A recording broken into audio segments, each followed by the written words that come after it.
Firstly, I add oil. I'm using soy oil, and I leave it to heat up a little bit before I add the other ingredients. And the first thing I normally add is diced onion.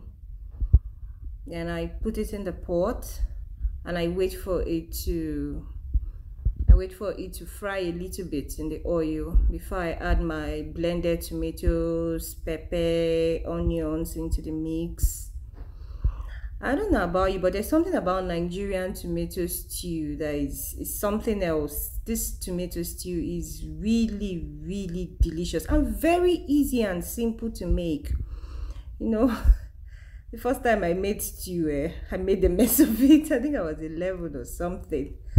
I made a pot of stew that was horrible. Over time, I learned. Then it's time to add the meat stock. Yeah, it's all coming together now. You leave it to cook for a bit, just for a while. Then mix spice. You add the mixed spice. It's pretty easy and simple. You know, just when you get all the ingredients, then some salt. So adds a little bit of salt to the mix. Then you turn. As I was saying, I made my first stew at 11. It was horrible. It was very horrible. I so wanted to learn how to cook, and I told myself I've learned, and I went into the kitchen and I made a mess of everything. It was so watery and so tasteless. My God, it was like, see babe trying to cook that can't cook. But my mom, she let me, you know.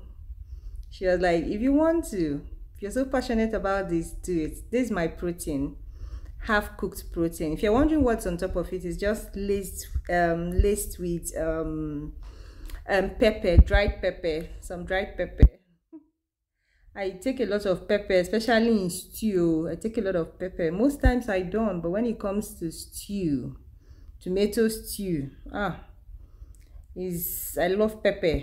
So in as much as I've added blended pepper, as there's also all this red dried pepper. So by the time the stew came out, okay, curry leaves. I like using fresh curry leaves. I don't know about you, but there's something about fresh curry leaves. I add it last anyway. But I thank God, because whatever I did then, it helped me get better. This is served with bulgur.